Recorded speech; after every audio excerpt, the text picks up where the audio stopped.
कपड़े धोने वाली बहू। शादी के पहले से ही विभा को कपड़े धोने का बड़ा शौक था। कभी नल के नीचे तो कभी तालाब के पास। अरे मेरी नीली वाली लुंगी नहीं दिख रही है। विभा की अम्मा, कहाँ रखी है लुंगी? अरे वो तो विभा ने परसों ही धोकर रखी थी आपकी अलमारी में, देखो वहीं होगी। वो ना मैंने आज धो दी, मुझे लगा कि गंदी हो गई होगी। अरे कैसे गंदी हो गई थी? उसे तो मैंने पहना भी नहीं। हे भगवान, इस लड़की के कपड़े धोने की आदत से परेशान हो गया हूँ मैं। जितना तो घर में राशन नहीं आता, उससे कहीं ज्यादा डिटर्जेंट पाउडर का खर्चा है। इसकी शादी करवा दो, शादी जाए अपने घर में ही करे काम, फिर चाहे घर के कपड़े धोने हो या पूरे गांव के। हाँ ठीक बोल रही हूँ, देखता हूँ मैं कोई लड़का। वो दिन भी आ जाता है जब विभा को देखने लड़के वाले आ जाते हैं। लड़की मुझे अच्छी लगी। होने वाली सास कहती है, बेटी अगर कुछ पूछना है तो पूछ लो। वैसे तो हमारी लड़की बहुत ही शर्मीली है, जो बोल दो वो मान लेती है, इसे क्या पूछना होगा। अरे कैसी बात कर रही हो माँ, मुझे इन लोगों के घर रहना है, सवाल तो कई है। हाँ हाँ बेटा, पूछ लो ना, क्या पूछना है। आप लोगों के घर कपड़े कौन धोता है? सास का मुंह बन जाता है।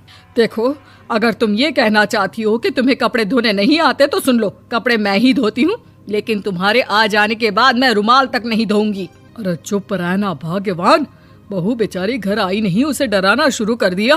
वो क्या है ना बिटिया, अभी तक तो ये कल्लू की माँ ही धोती थी, लेकिन अब तुम्हारे पापा तो दहेज में वॉशिंग मशीन देंगे ही। तभी विभा की माँ बोल पड़ती है, सवाल भी पूछा तो क्या। वैसे भाई साहब, मशीन की तो फिर भी कपड़े धोने की कैपेसिटी होती है। मतलब जो बिटिया दे रहे हैं ना विभा, इसे कपड़े धोने का बहुत शौक है। ये आप लोगों के क्या, आस पड़ोस गांव मोहल्ले सबके कपड़े धो दे और उफ तक ना करे। बाहर देखा नहीं आपने कितने कपड़े सूख रहे हैं? सब हमारी बिटिया ने ही तो धोए हैं। बस भी करो ना माँ, शर्म आ रही इतनी तारीफ सुनकर। और तो और एक दाग निकाल कर दिखाओ तो मान जाऊं। हाँ अच्छा, माफ करना बेटा, मैंने गलत समझा। हमें तो रिश्ता बहुत पसंद है। और ऐसे जुड़ जाता है रिश्ता कपड़े धोने का शौक रखने वाली विभा का। उसकी शादी हो जाती है कोयला फैक्ट्री में काम करने वाले कल्लू के साथ। शादी के बाद अचानक विभा चिल्लाती हुई सास के पास आती है। सासू माँ, अरे सासू माँ कहाँ है आप? ये तो धोखा है, धोखा दिया आप लोगों ने मुझे। इसे ससुर के चक्कर के बारे में पता चल गया। अरे तो उसमें तुझे क्यों धोखा मिला है? अरे नल में पानी नहीं आता, कपड़े कैसे कब धुलेंगे? अच्छा, तू पानी नहीं आ रहा उसकी बात कर रही है। तो आपने क्या सोचा? कुछ नहीं। अच्छा, तेरी माँ ने कहा था कि कपड़े धोने का शौक है तुझे, याद आया मुझे। शौक बोलकर कपड़े धोने वाले मेरे जुनून को कम ना आके सासू माँ, कपड़ा धोना मेरा गुरूर है।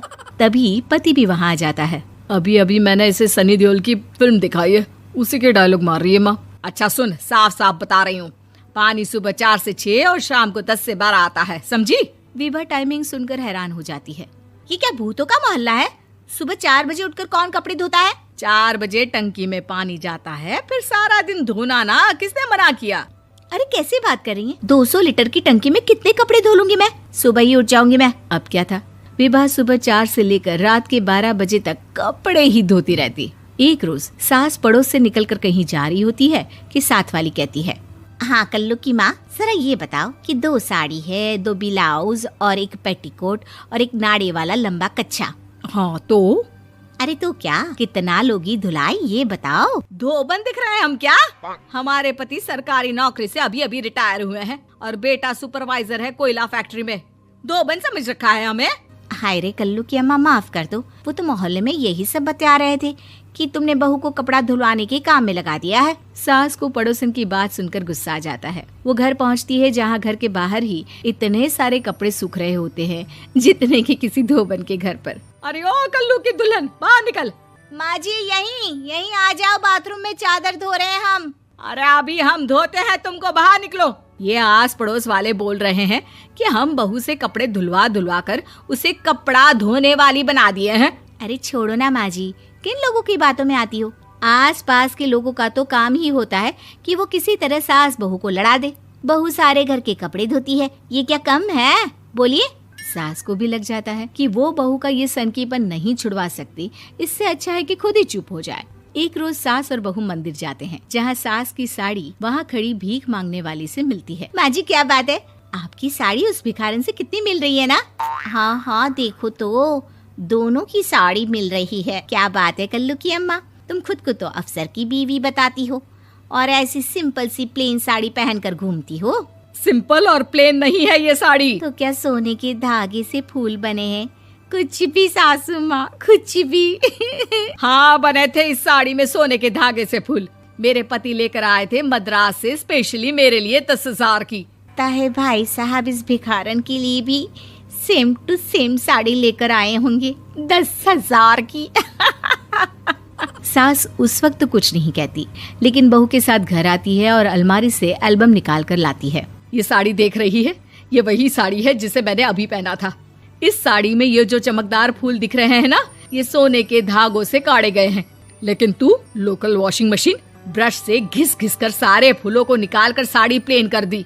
मुझे माफ कर दीजिए सासू माँ। और तो और, जब मैंने तुझे तेरी गलती के लिए कुछ नहीं कहा, लेकिन तूने तो सबके सामने मेरा मजाक ही बना दिया। क्यों? बहू को समझ में आ जाता है कि अब से उसका कपड़े धोना बंद।